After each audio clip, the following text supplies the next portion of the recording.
नमस्कार, जय हिंद मेरे भाई। मैं अकरम अवचेतन स्टडी में आप सभी का बहुत बहुत स्वागत करता हूँ।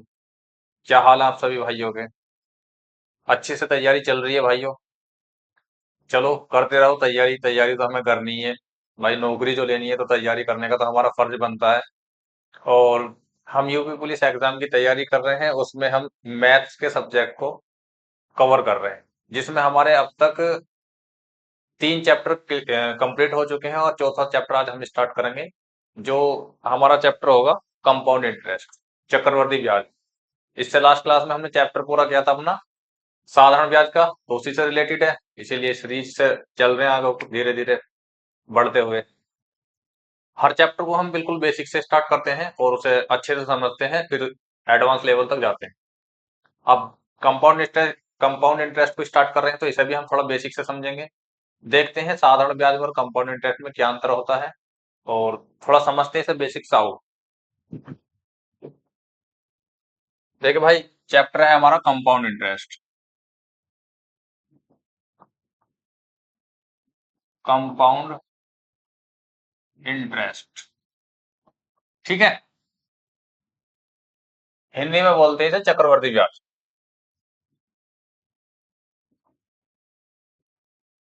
चक्रवर्ती ब्याज। चक्रवर्ती ब्याज का मतलब क्या होता है? देखो, साधारण ब्याज में और चक्रवर्ती ब्याज में एक बेसिक सा अंतर तो ये है। साधारण ब्याज में जो हमें मूलधन पे ब्याज मिलता है वो पर ईयर हमें सेम ब्याज मिलता है, ठीक है। और चक्रवर्ती ब्याज में हमें क्या मिलता है? जो मूलधन पे हमें पहले साल ब्याज मिला, लिख के समझेंगे। सिंपल इंटरेस्ट की यदि मैं बात करूं, मान लीजिए मेरे पास मूलधन 100 रुपए है। ये क्या है हमारा? मूलधन यानी कि पी, प्रिंसिपल। और दर है हमारे पास 10% मान लेते हैं समझने के लिए, ठीक है। यदि मेरे पास दर 10% है और मूलधन हमारे पास कितना है? 100। तो एक साल का ब्याज 10% की दर से 100 रुपए पे कितना बैठेगा? फर्स्ट ईयर का हम चेक करते हैं। तो मेरे भाई 100 का 10% का मतलब कितना होता है? आप सभी जानते हैं 1/10। 100 का 1/10 कितना बैठेगा? आप कहोगे 10, ठीक है। तो दूसरे साल में जो हमारे पास अमाउंट होगा, मिश्रधन होगा, वो कितना होगा?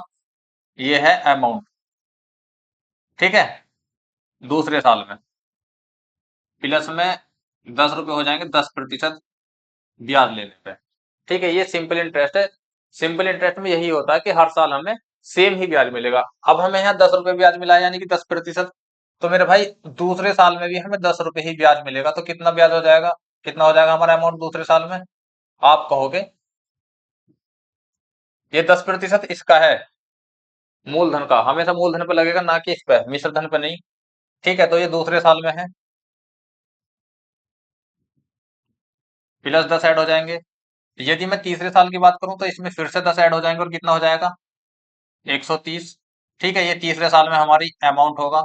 और यदि मैं इसी तरीके से चौथे साल की बात करूं तो कितना हो जाएगा? 140, ठीक है। चौथे साल में अमाउंट कितना हो जाएगा हमारे पास? 140, ठीक है। ये फर्स्ट ईयर का है हमारा, ये सेकंड ईयर का है,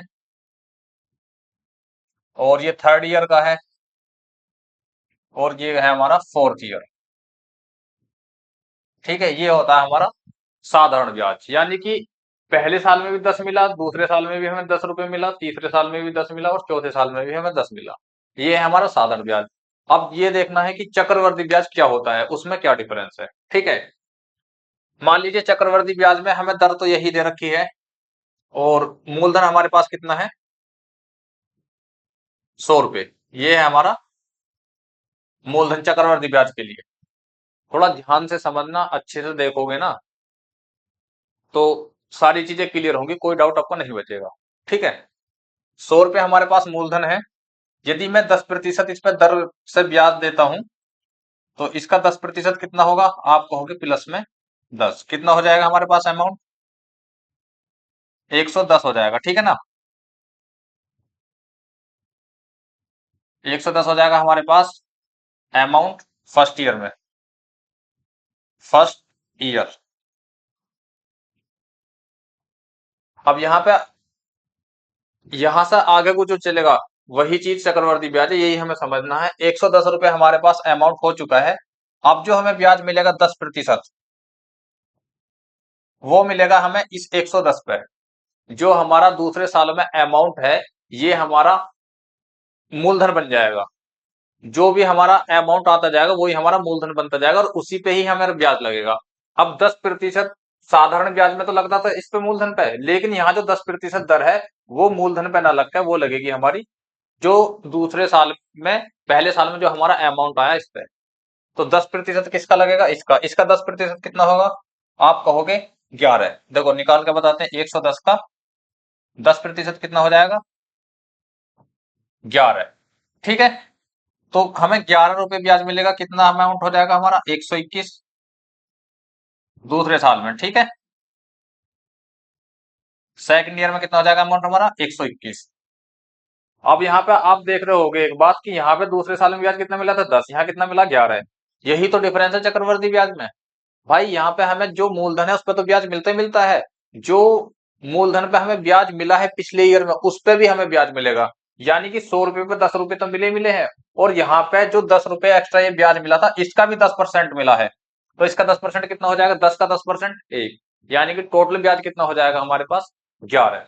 तो मेरे भाई दूसरे साल में अमाउंट कितना हो जाएगा? आप कहोगे 121। अब इसी तरीके से यदि मैं थर्ड ईयर की बात करूं, यहाँ पे मैं थर्ड ईयर की बात करता हूं। ठीक है, तो इसमें मुझे 10% लेना है फिर से। अब 10% किसका लेना? इस वाले अमाउंट का लेना है जो दूसरे साल में मेरे पास अमाउंट है। यही हमारे लिए मूलधन बन जाएगा। तीसरे साल के लिए मूलधन यही बन जाएगा। तो मेरे भाई इसका 10% कितना बैठेगा? आप कहोगे 121 गुणा 10 तो 12.1। निकाल के बताता हूँ, 110 गुणा 121 गुणा 10%। ठीक है, इस जीरो से ये जीरो जाएगी और इस जीरो से पॉइंट आ जाएगा यहाँ। तो क्या आ जाएगा हमारे पास? 12.1। ये 12.1 ब्याज मिलेगा हमें तीसरे साल में। तो अमाउंट कितना बैठेगा हमारे पास मेरे भाई? 121 में मैं 12 जोड़ दूंगा तो कितना आ जाएगा? 131.1। ठीक है, 131.1 आ गया मेरे लिए तीसरी साल में जो अमाउंट आया।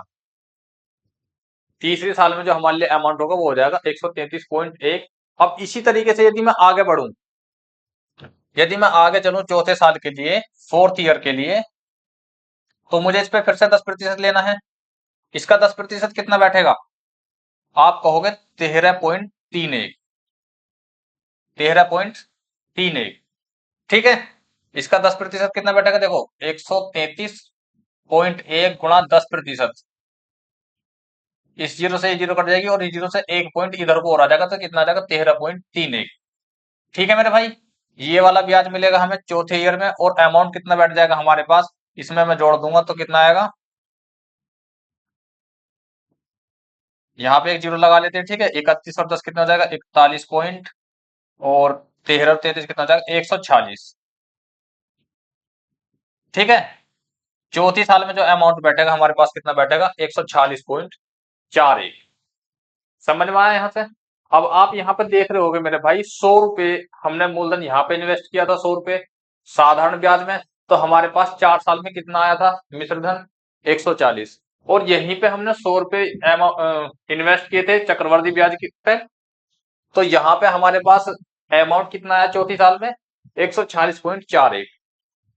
तो डिफरेंस आपको दिख रहा होगा भाई, यहाँ पे 140 है और यहाँ पे 146 है। तो सेम ही रुपए हमने इन्वेस्ट किए थे, सेम ही दर पे किए थे, लेकिन डिफरेंस आ रहा किस वजह से? चक्रवर्ती की वजह से। चक्रवर्ती ब्याज जो ब्याज पे ब्याज मिलता है, तो कितना एक्स्ट्रा आया? वहां पे 40% है। देखो 100 से 140 हो गया तो 40% हो गया। और यहाँ पे 100 से 146.41 हो गया तो कितने प्रतिशत हो जाएगा ये? 46.41%। आगे देखो, ये 40% ब्याज आया और ये कितना आया हमारे पास? 46.41%। ये साधारण ब्याज है और ये क्या है? कंपाउंड इंटरेस्ट यानी कि चक्रवर्ती ब्याज। ये हमारा डिफरेंस आता है। यदि बात करें कि CISI में 4 साल में अंतर कितना है चक्रवर्ती ब्याज में, तो आप कह सकते हैं इसमें कि 6.41% का डिफरेंस आ रहा है। ठीक है। यदि सेम टाइम के लिए सेम रेट पे, रेट ऑफ इंटरेस्ट पे, और सेम मूलधन हम इन्वेस्ट करते हैं, एक को हम सीआई में करते हैं, एक को एसआई में करते हैं, तो सीआई में ज्यादा बैठेगा हमेशा। इसे हम लिख सकते हैं मेरे भाई कि सेम चीज, सारी चीजें अगर हमें सेम दी गई हैं, तो उसमें हमारा जो सीआई है ये हमेशा बड़ा होगा एसआई से। ठीक है, ये चीज नोट की आपने, सीआई हमेशा बड़ा होगा एसआई से। पीछे देखो और एक बार समझ लो अच्छे से।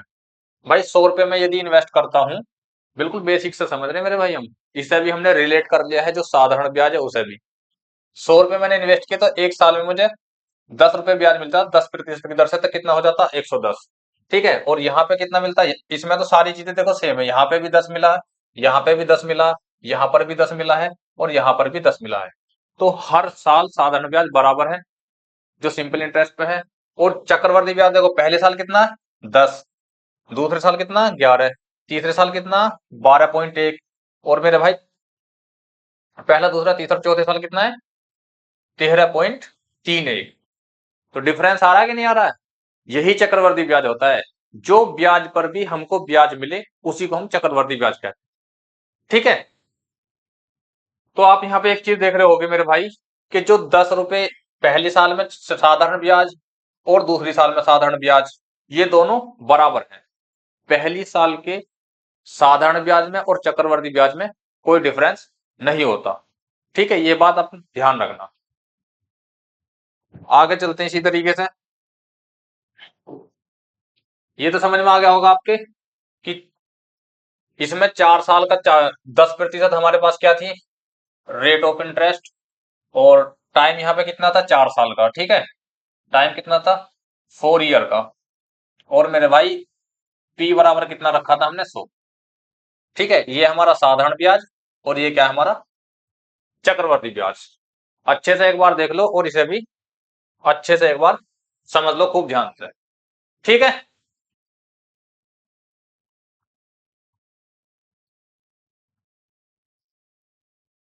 आ गया समझ में अच्छे से? ठीक है, अब इसमें नेक्स्ट देखते हैं हमें क्या करना है। देखो एक लॉजिक और आपको बताता हूं, ये चीज तो समझ में आ गई होगी। मैं आपको देखो, यहां तो जगह नहीं है बताने के लिए, आगे बताता हूं आपको। 100 रुपए हमारा मूलधन था। ठीक है, फर्स्ट ईयर में हमारे पास कितना ब्याज मिलता है, अगर रेट ऑफ इंटरेस्ट हमारी 10% है, तो मेरे भाई इसमें 10 ऐड करूंगा मैं, इसमें मैं 10 ऐड करूंगा तो कितना हो जाएगा 110। ठीक है, और चक्रवर्ती ब्याज की बात कर रहा हूं मैं, ध्यान करना इस चीज को। दूसरे साल में कितना हो जाएगा, इसका 10% लेंगे तो कितना हो जाएगा मेरे भाई 11, ये कितना हो जाएगा 121। ठीक है, कितना हो जाएगा ये 121 प्लस 10% और प्लस 10%। ठीक है, पहला साल दूसरा साल तीसरे साल की बात करते हैं, यहाँ पे भी हमें 10% लेना है, प्लस 10% लेना है, तो इसका 10% कितना बैठेगा, अभी मैंने आपको बताया था 12.1, ये कितना बैठ जाएगा हमारा 133.1। ठीक है, 121 और 12.1 जोड़ के कितना आ जाएगा 133.1। ठीक है, और चौथे साल की यदि मैं बात करूं तो चौथे साल में कितना आता है मेरे पास इंटरेस्ट 13.31, ये कितना हो जाएगा 146.41 प्लस 10%। ये अमाउंट हमारा फोर्थ ईयर के लिए है, ये थर्ड ईयर के लिए, और ये कौन सा हमारा आफ्टर 2 ईयर और आफ्टर 1 ईयर। ये चीज क्लियर होगी। अब मैं आपको एक चीज बताता हूं इसमें, नोट करना है इसे। ठीक है,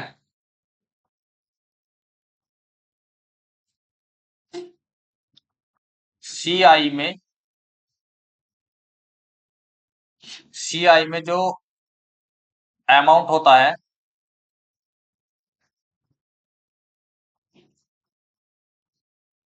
सीआई में अमाउंट ज्योमेट्रिक प्रोग्रेशन यानी कि जीपी श्रेणी में होता है। ठीक है,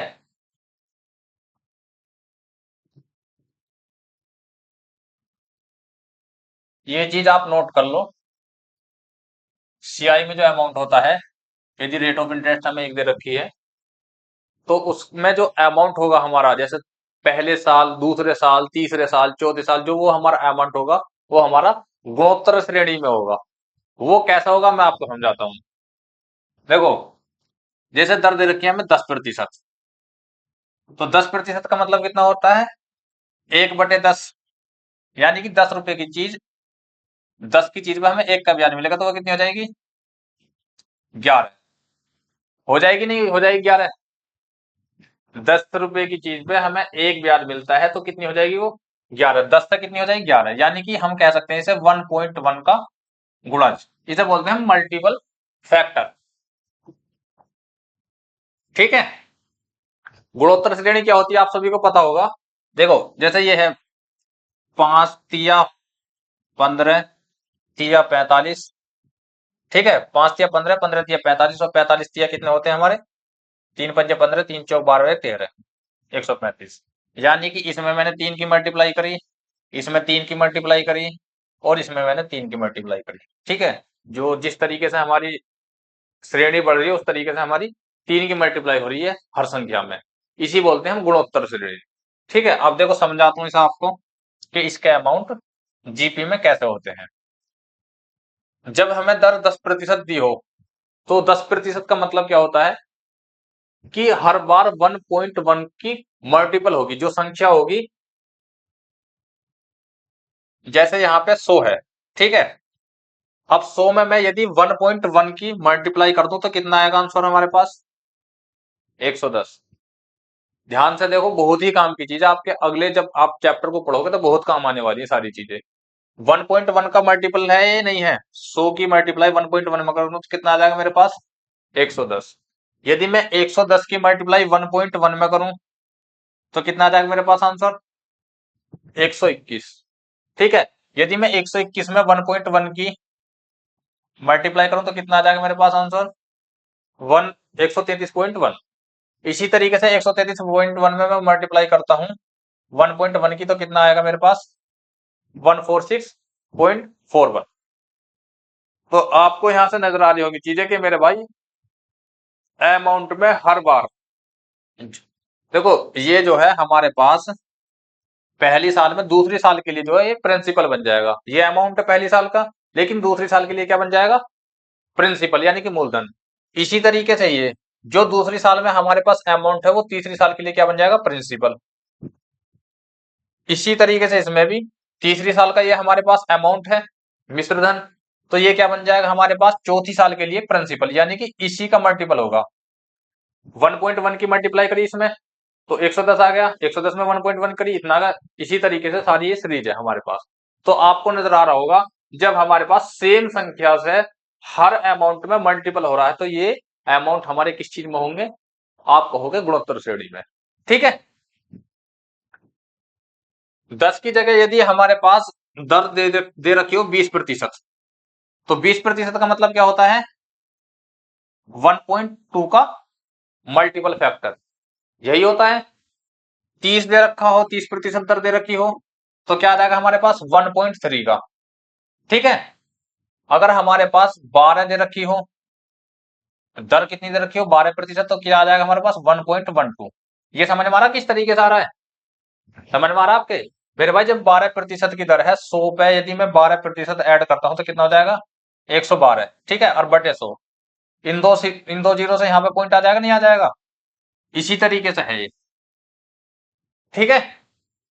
एक ये तो हो गई हमारी सीधी सीधी दर, जो हमारी, अगर हमें दे दिया सही बटे में, यानी कि हमें दे दिया 16 सही 2/3%। रेट ऑफ इंटरेस्ट कितनी दे दी हमें? 16 सही 2/3%।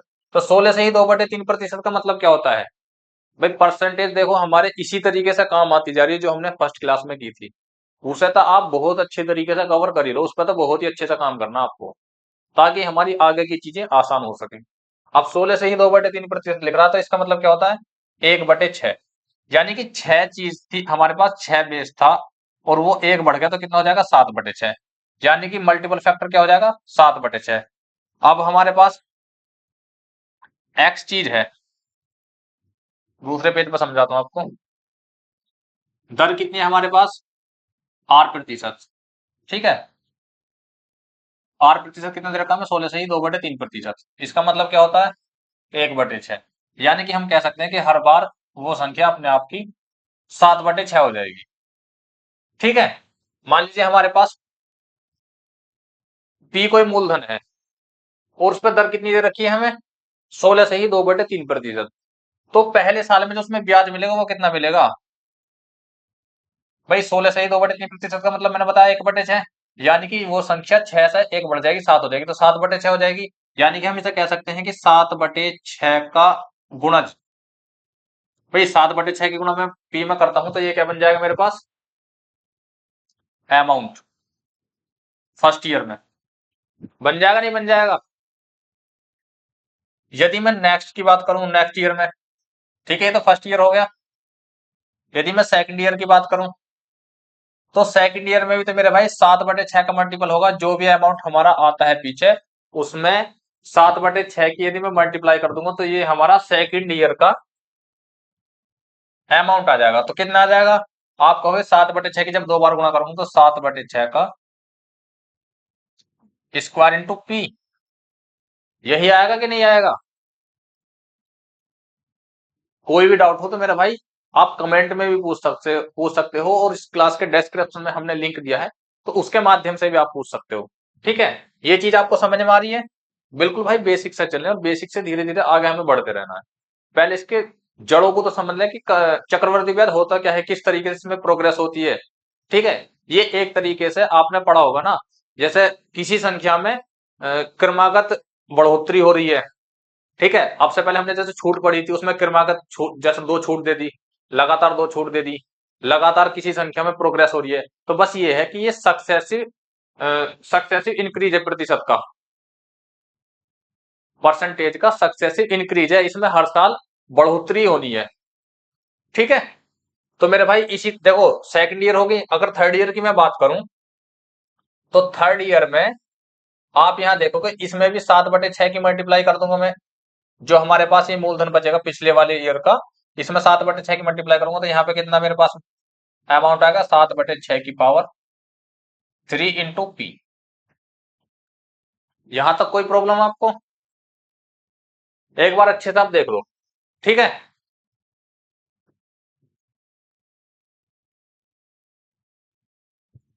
हो गया क्लियर भाई? देखो, समझना क्या है इसमें, बस जैसे हमारे पास मूलधन है, अब दर हमें 16 से ही 2/3% दे रही है, तो 16 से ही 2/3% का मल्टीपल फैक्टर जो बनता है हमारे पास बनता है 7/6। वो कैसा बनता है ये मैंने आपको बता दिया। यानी कि इसमें मैं मूलधन में यदि 7/6 की मल्टीप्लाई करता हूं तो मेरे पास पहले साल का मिश्र धन आ जाएगा। ठीक है, दूसरे साल के लिए भी इसी तरीके से 7/6 की मल्टीप्लाई करनी पड़ेगी, इसमें तो हमें ये मिल जाएगा। इसी तरीके से 7/6 की हम करते जाएंगे तो हमारा अमाउंट हर नेक्स्ट ईयर का आता चला जाएगा। ठीक है, ये इसी वजह से मैंने बताया कि गुणोत्तर श्रेणी में होते हैं इसके जो अमाउंट होते हैं। ठीक है, अब देखो इसका फॉर्मूला देखो। यदि मुझे दर दे रखी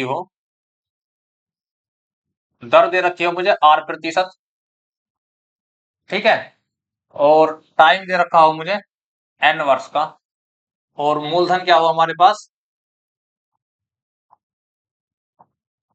मूलधन यदि हमें पी दिया है, दर हमें आर प्रतिशत दी है, और टाइम जो है हमें टी एन नहीं, टाइम जो है हमें एन वर्षों का दिया है। ठीक है, ये 3 चीज हमें दी होंगी। अब आप ये बताओ, मूलधन मेरे पास पी है, ठीक है, दर मेरी आर प्रतिशत है। अभी मैंने आपको बताया था हर चीज अपने आप में 100% होती है। जैसे 10% की मैंने बात की थी आपसे, तो मैंने क्या कहा था आपसे? 100 में 10 ऐड कर दूंगा, कितना हो जाएगा? 110/100। इन दो जीरो, इस जीरो से ये जीरो कट जाएगी और इसमें 1.1 आ जाएगा इस जीरो से। ठीक है, इसका मल्टीपल फैक्टर कितना आ जाएगा? 1.1। ठीक है, 100% में 10% जब ऐड करें। अब इसी तरीके से यदि मैं 100% का मतलब क्या होता है आप सभी को पता होगा? 100% का मतलब होता है 1। 200% का मतलब क्या होता है? ठीक है, ये सब तो आपको सबसे पहली क्लास। इसी तरीके से हम देखें तो आर, तो मल्टीपल फैक्टर होगा वो हमारा क्या होगा भाई, 100% प्लस आर प्रतिशत। ठीक है ना, जैसा 100% और आर प्लस दे रखा है,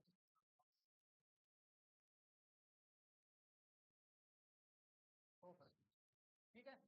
एक हमारा वो बनेगा मल्टीपल, यही बनेगा नहीं बनेगा। अब 100% से तो ये कट जाएगा हमारा, ठीक है। 100%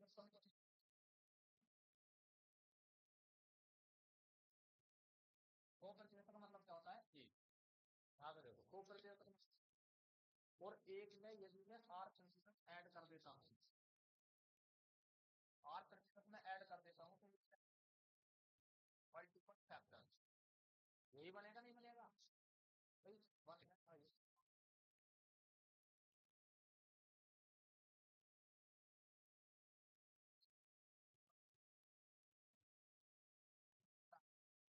बस मैंने इस 100% को एक लिख दिया यहाँ पे, लिख सकते हैं ना, जब 100% का मान होता है, 100% का मान 2 होता है, तो 100% की जगह मैंने एक लिख दिया। और जो आर प्रतिशत है 10% लिख दिया, तो हम कह सकते हैं कि इसका मल्टीपल फैक्टर आर प्रतिशत का 1 आर प्रतिशत घटेगा। कह सकते हैं नहीं कह सकते, बिल्कुल कह सकते हैं। अब देखो इसी तरीके से आगे,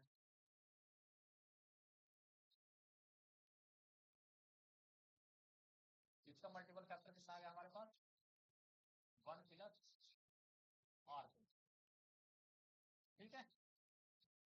अब हमारे पास मूलधन कितना है 3। यदि मैं फर्स्ट ईयर की बात करूं, फर्स्ट ईयर की मैं बात करूं, दर हमारे पास कितनी है 8%, दर हमारे पास कितनी है 8%। 8% का मल्टीपल फैक्टर कितना बैठेगा, अभी मैंने आपको बताया 1 प्लस आर, ये कैसा है ये भी मैंने आपको बता दिया। तो 1 प्लस आर प्रतिशत यदि मैं 3 में मल्टीप्लाई कर दूंगा, तो 3 में यदि मैं 1 प्लस आर प्रतिशत की मल्टीप्लाई कर देता हूँ, तो ये मेरे पास फर्स्ट ईयर की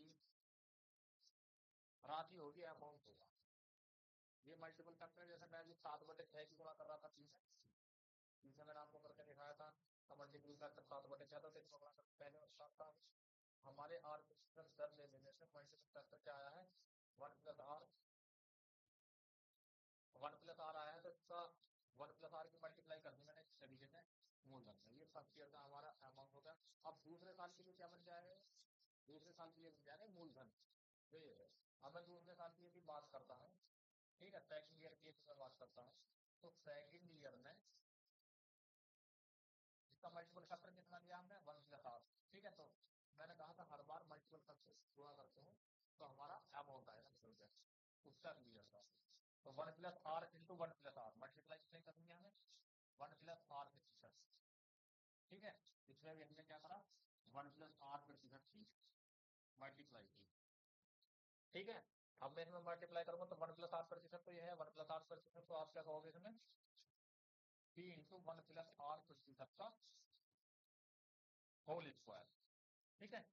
तो ये तो होल स्क्वायर हो जाएगा, ये हमारा अमाउंट हो जाएगा, ये पहली साल ये दूसरी साल, ठीक है। इसी तरीके से यदि मैं नेक्स्ट चलता रहता हूँ, तो हर बार हमें यही देखने को मिलेगा कि जितने ईयर में हम अमाउंट की गणना करेंगे उसमें कितनी ही पावर होगी। भाई फर्स्ट ईयर में इसकी पावर में 1 लिख सकता हूँ तो कोई प्रॉब्लम नहीं है, सेकंड ईयर में भी इसी तरीके से इसकी पावर क्या हो रही है 2। तो यदि मैं n वर्षों में अमाउंट की गणना करूं कि n वर्षों बाद अमाउंट क्या होगा, n वर्षों बाद अमाउंट क्या होगा, तो आप क्या कहोगे, तो आप कहोगे मेरे भाई कि p इंटू 1 प्लस आर प्रतिशत पावर n, ठीक है। भाई दूसरे वर्ष के लिए 2 आ रहा है, तीसरे वर्ष के लिए भी इसी तरीके से 3 आ जाएगा, जिसमें जैसा आप बढ़ते चले जाओ जितने वर्षों के आप बढ़ करोगे उतनी ही पावर हो जाएगी, मल्टीपल फैक्टर की उतनी ही पावर हो जाएगी, ठीक है। यदि मैं n वर्षों की बात कर रहा हूँ तो n वर्षों बाद मल्टीपल की जो फैक्टर उसकी पावर n हो जाएगी, ठीक है। तो ये चीज आपको समझ में आ गई होगी, उम्मीद करता हूँ सारी चीजें क्लियर हो गई होंगी, अब आपका कोई डाउट इसमें नहीं बचा होगा, ठीक है। यदि मैं अमाउंट निकालते हैं तो अमाउंट का फॉर्मूला क्या होता है आप सभी को पता है, ए बराबर पी प्लस ब्याज जो भी रखा CI है जितना भी रखा, इस तरीके से, ठीक है। यही होता है नहीं होता है। अब हम हमारे पास ब्याज कितना आ रहा है,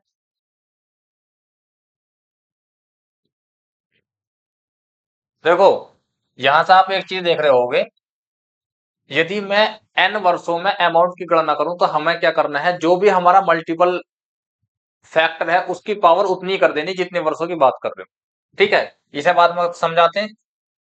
यदि मुझे n वर्षों का अमाउंट निकालना हो तो उसमें हम क्या करेंगे, जो भी मल्टीपल फैक्टर आता है भाई, यहाँ पे r प्रतिशत दर मानिए तो इसका मल्टीपल फैक्टर कितना है, 1 प्लस r प्रतिशत। ठीक है, यदि हमें डिजिट में दी होगी तो उतनी तो मानेंगे, 10%, 20%, जितने प्रतिशत देगा उसका उतने मल्टीपल फैक्टर की पावर उतनी कर देंगे जितने वर्षों की पूछे।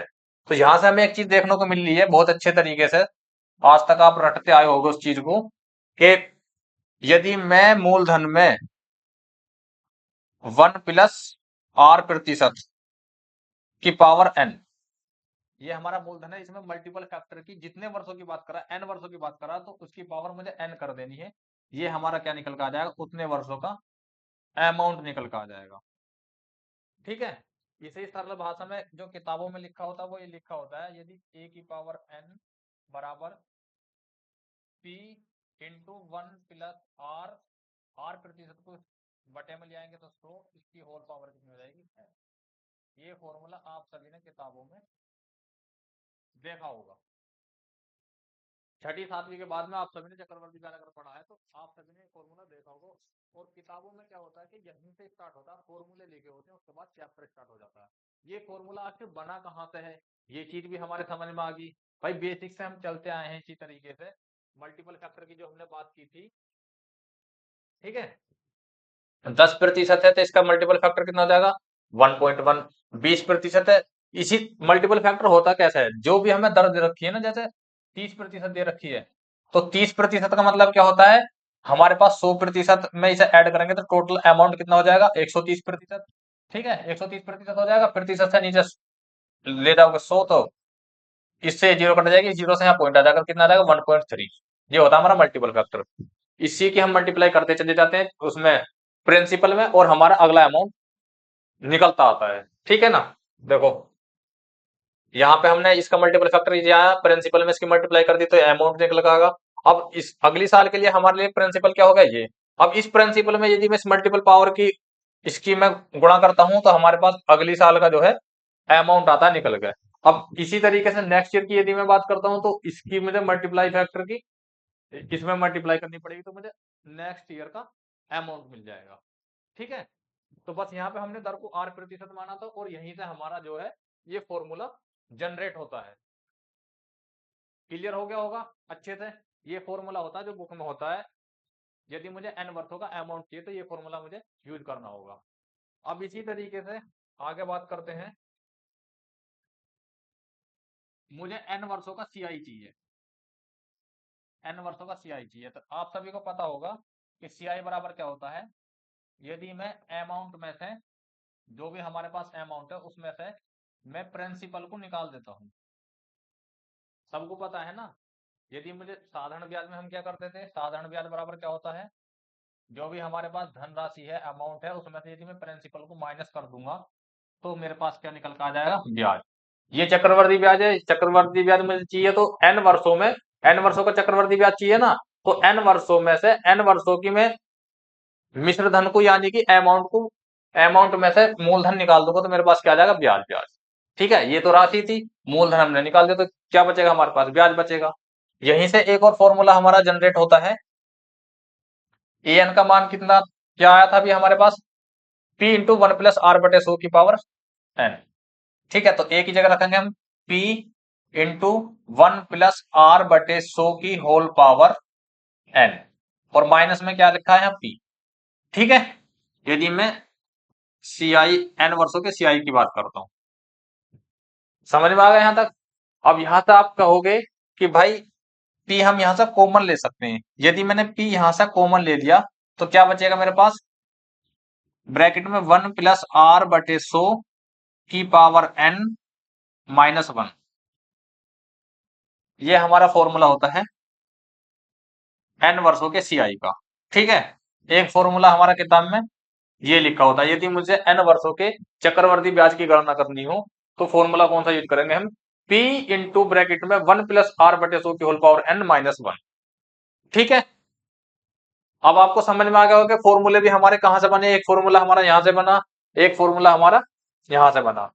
ठीक है, एक चीज और आपको बताना चाहता हूं, एक तो तुमने ये नोट कर ली कि जो चक्रवर्ती ब्याज में जो हमारा अमाउंट होता है पर ईयर का, वो हमेशा गुणोत्तर श्रेणी में होता है। यदि हमें दर से एक ही दर दे रखी है, भाई अगले वर्ष में अगर पहले वर्ष में दर 10% है, दूसरे वर्ष में दर अगर हमें चेंज कर देता है, तो हमारा अमाउंट वो गुणोत्तर श्रेणी में नहीं रहेगा। दर एक ही है तो गुणोत्तर श्रेणी में रहेगा।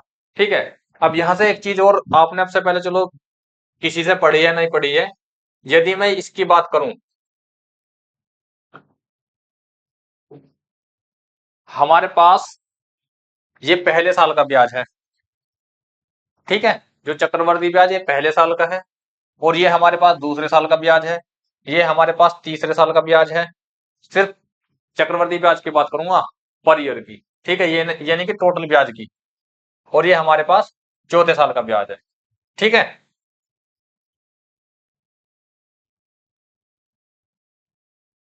यहीं से देख लेते हैं। एक चीज और बताता हूं आपको, 100 हमारे पास मूलधन है। ठीक है, और दर कितनी हमारे पास 10% है, तो 10 रुपए हमें ब्याज मिलेगा, कितना अमाउंट हो जाएगा हमारे पास 110। दूसरे साल की यदि मैं बात करता हूँ तो 10% मुझे लेना, तो 11 हो जाएगा ब्याज। अमाउंट कितना हो जाएगा 121। इसी तरीके से 121 का मैं 10% लूंगा, तो अमाउंट कितना हो जाएगा 12.1 ब्याज मिलेगा, और अमाउंट कितना हो जाएगा 133.1। ठीक है, एक और स्टेप चल लेते हैं आगे। इसमें भी मुझे 10% लेना है, तो इसका 10% कितना बैठेगा, आप कहोगे 13.31, यानी कि ये अमाउंट हो जाएगा हमारा 146.41 इसे ऐड करने के बाद में। ठीक है, ये हमारा चौथे साल का अमाउंट हो जाएगा। अब यहां से एक चीज हमें नोट करने को मिल रही है कि भाई ये पहले साल का ब्याज है, ये दूसरे साल का ब्याज है, ये तीसरे साल का ब्याज है, और ये जो है चौथे साल का ब्याज है। ठीक है, ये चौथे साल का ब्याज है, और ये चौथे साल का ब्याज है, ये तीसरे साल का, ये दूसरे साल का, और ये पहले साल का। ठीक है, ये पर्टिकुलर ईयर का जो हमारे पास सीआई है, चक्रवर्ती ब्याज है। तो ये भी नोट कर लें आप कि पर्टिकुलर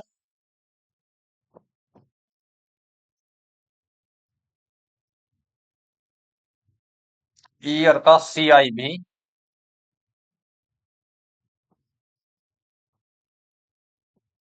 जीपी में होता है।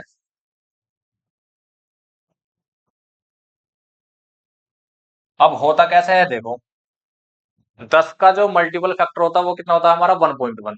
तो आप इसमें एक चीज नोट कर रहे होगे, यहां पे मैं 1.1 से मल्टीप्लाई करता हूं तो कितना आएगा 11। यहां से मैं 1.1 की मल्टीप्लाई करता हूं तो कितना आएगा 11। इसी तरीके से इसमें मैं 1.1 की मल्टीप्लाई करता हूं तो कितना आएगा 13.31। ठीक है, यानी कि सब में यही मल्टीपल फैक्टर लग रहा है, ये सीआई है हमारा। ठीक है, तो यहां से हमें क्या देखने को मिल रहा है कि जो पर्टिकुलर ईयर है उसका जो चक्रवर्ती ब्याज है वो भी गुणोत्तर श्रेणी में हमें दिखाई दे रहा है। तो ये चीज भी आपको नोट कर लेनी है। ठीक है, देख लो एक बार अच्छे से, कोई आपको डाउट हो तो आराम से आप पूछ सकते हैं।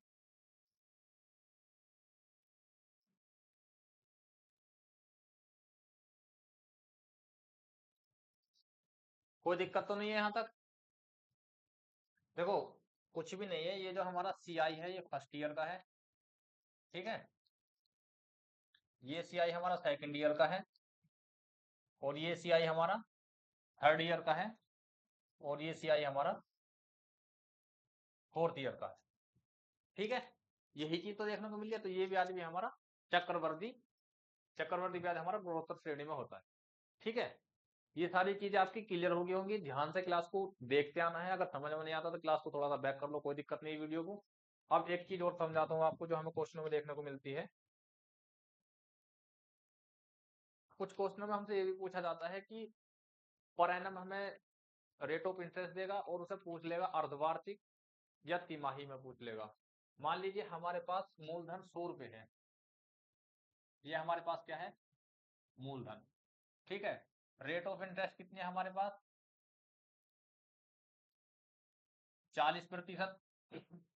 और टाइम कितना हमारे पास, 1 ईयर का ले लेते हैं।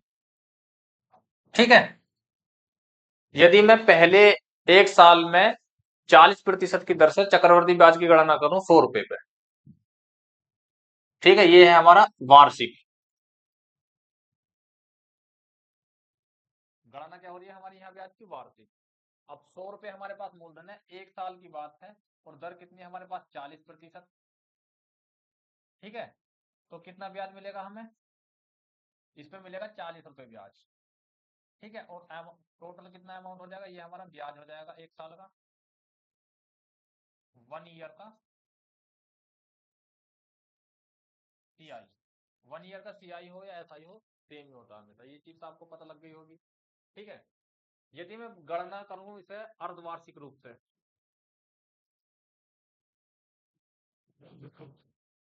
अर्धवार्षिक रूप से यदि मैं गणना करता हूं तो 100 रुपए पे, आप ये बताओ, 40% 1 साल में है, 1 साल में कितनी है दर हमारी, 40%। और मैं यदि इसे छमाही करूं या अर्धवार्षिक करूं तो छमाही में कितना मिलेगा हमें, 20% मिलेगा ना, यानी कि 2 टर्म बैठेंगे हमारे पास 6-6 महीने की। ठीक है, अब 100 रुपए पे पहले तक यहाँ पे जो ब्याज की गणना हो रही है ना, यहाँ पे हर 6 महीने पे हो जा रही है, यहाँ पे गणना हुई है हमारी वार्षिक। ठीक है, तो 100 रुपए पे मुझे कितना मिलेगा मेरे भाई, आप कहोगे 20%। ठीक है, तो 100 रुपए में 20% कितना होता है, +20, यानी कि कितना हो जाएगा, 120। ये हमारा पहले साल का ब्याज, 6 महीने का ब्याज हो गया। अब इसके फिर 6 महीने बाद काउंटिंग होती है ब्याज की 20% पे, तो 120 का 20% कितना बैठेगा, आप कहोगे 24। कैसा होता है, 120 गुणा 20%। ठीक है, 12 दूनी 24, तो 24 रुपए ब्याज मिलेगा हमें। अब कितना हो जाएगा ये, 144। ठीक है, ये हमारा 6 मंथ का है, और ये भी हमारा 6 मंथ का है। टोटल टाइम कितना होगा हमारे पास, 1 साल, यानी कि ये कितना होगा, 144। ठीक है, और इसका जो बैठेगा हमारे पास राशि कितनी बैठेगी इसकी, 140 रुपए। 40 रुपए ब्याज हो गया, 40 रुपए ब्याज होगा, 100 रुपए हमारे पास मूलधन था, तो 140 हो जाएगी राशि टोटल। और ये कितनी हो जाएगी हमारी, यदि मैं छमाही या अर्धवार्षिक रूप से गणना करता हूँ ब्याज की, तो राशि कितनी हो जाएगी, 144। ठीक है, यहां तक कोई डाउट, आप कहोगे बिल्कुल डाउट नहीं। अब बात करते हैं तिमाही की। यदि त्रैमासिक रूप से ब्याज की गणना हो, ठीक है, तो तिमाही में भाई मूलधन तो हमारे पास वही 100 रुपए है। अंतर क्या है बस यहाँ पे कि यहाँ पे हर 3 महीने में ब्याज की गणना होनी है। यहाँ पे 6 महीने में हुई थी, और यहाँ पे हमारी 1 साल में ब्याज की गणना हुई। आप ये बताओ मेरे भाई, 3 महीने, 12 महीने में हमें कितनी दर मिल रही है, आप कहोगे 40% मिल रही है। नहीं भाई, ये जो दर है हमारी एनुअल है, ये हमारी पर एनम है। ठीक है, वार्षिक रूप से है जो 40% है, 12 महीने में 40% मिल रही है। तिमाही का मतलब क्या होता है, 3 माह। ठीक है, तो 1 माह में कितनी मिलेगी, नीचे 12 से भाग दे देंगे, और 3 माह की बात करें तो गुणा कर देंगे 3 की, 3 चौक 12 और 4 धाम 40, यानी कि हर 3 महीने में 10% के रूप, 10% के हिसाब से हमें गणना करनी है चक्रवर्ती ब्याज की। ठीक है भाई, 3 महीने में 10%, तो 12 महीने में कितनी हो जाएगी, 3 चौक 12, 10 चौक 40, 40%। ठीक है ना, यदि दर हमारी पर एनम 40% है, तिमाही रूप से हमें संयोजित करना है ब्याज, तो हमें हर 3 महीने में 10% के अकॉर्डिंग हमें ब्याज लेना है। ठीक है, 100 रुपए हमारा प्रिंसिपल है। ठीक है, अब 3-3 महीने की कितनी टर्म बनेगी 1 साल में, भाई 6-6 महीने की तो 2 टर्म बनेगी, लेकिन 3-3 महीने कितनी बनेगी, 1, 2, 3 और 4। ठीक है, यानी कि 3 मंथ ये हो गए, 3 मंथ ये हो गए, और 3 मंथ ये हो गए मेरे भाई, और 3 मंथ हो गए ये। टोटल कितने मंथ हो गए, 3 और 3 6, 3 और 3 12, यानी कि टाइम हमारे पास 1 साल का था ना, लेकिन गणना कैसे करनी है हमें, तिमाही रूप से। अब 100 रुपए पे मेरे भाई, मैंने 3 महीने की कितनी निकाली थी, 10%। ठीक है, तो 100 का 10% कितना होता, आप कहोगे 10, तो अमाउंट कितना हो जाएगा मेरे भाई, 3 महीने बाद 110। ठीक है ना, उसके 3 महीने बाद फिर हमें 10% निकालना है।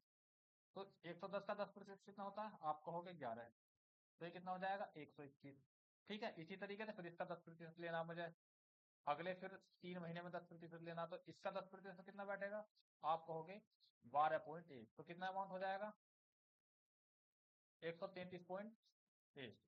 ठीक है, और इसके बाद फिर मुझे 10% लेना है, तो इसका 10% कितना बैठेगा, आप कहोगे 13.31, तो अमाउंट कितना हो जाएगा हमारे पास 146.41।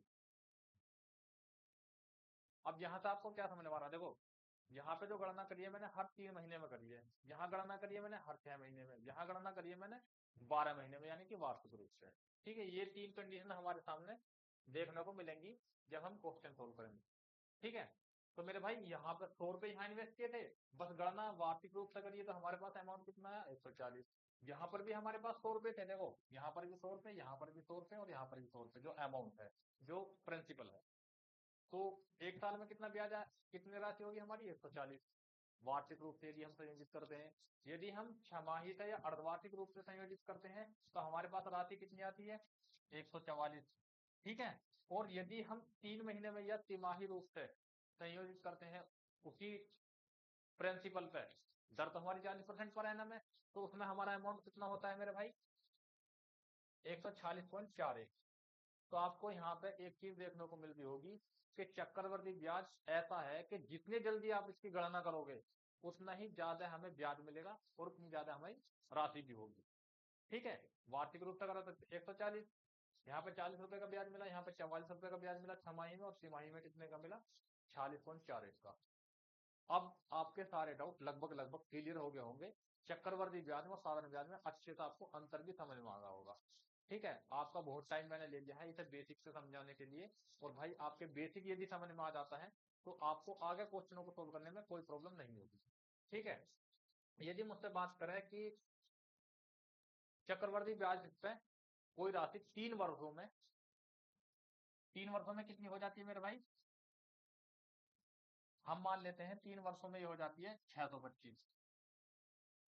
ठीक है, और अगले 5 वर्षों में कितनी हो जाती है, या डिजिट ना मान के, पहले हम वैसे समझाते हैं आपको, कोई राशि 3 वर्षों में यानी कि पी है, और 5 वर्षों में वह राशि कितनी हो जाएगी हमारे पास 7/6 का होल स्क्वायर इंटू पी। तो यहां से बताओ आपको क्या समझ में आ रहा है भाई, 3 वर्षों बाद से राशि कितनी है हमारी पी, कोई भी राशि मान सकते हैं, और 5 वर्षों बाद कितनी हो जाती है हमारे पास 7/6 का होल स्क्वायर इंटू पी। तो हमें इसमें दर बतानी है, दर कितनी है।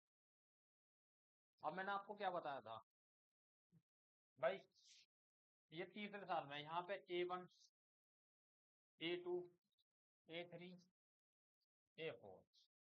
ठीक है, मैंने आपको ये बताया था जो भी हमारे पास मल्टीपल फैक्टर होता है, जो भी मल्टीपल फैक्टर होता है उसके उतने ही, जितने वर्षों की बात करेगा उसकी उतनी ही पावर हो जाएगी। अब यहाँ पर आती है हमारे पास पी थी, समझना ध्यान से, पीछे मैंने आपको समझाया राशि हमारे पास थी, और यहाँ से टाइम कितना लगा है 2 वर्षों का, 3 से 5 जाने के लिए 2 वर्षों का टाइम लगा है। ठीक है, तो उसकी पावर कितनी होगी 2। ठीक है, जब इधर हमारी ये अमाउंट आया तो यहाँ से हमें दिख रहा है मल्टीपल जो फैक्टर है 7/6 का है, यानी कि कोई राशि 2 सालों में 6 से 7, एक साल में 6 से 7 हो जाती है, और 2 साल में कितनी हो जाती है, जब उसका स्क्वायर कर रखा तो हम कह सकते हैं कि 36 से वो राशि 49 हो जाती है।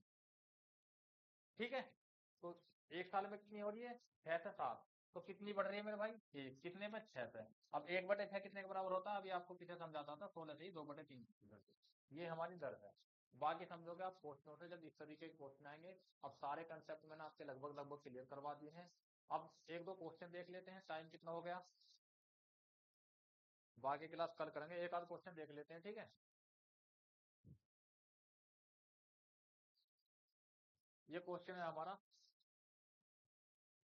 मूलधन कितना दिया 7200, और दर कितनी दी है हमें 5%, समय कितना 2 वर्ष का, चक्रवर्ती ब्याज बताना हमें बस।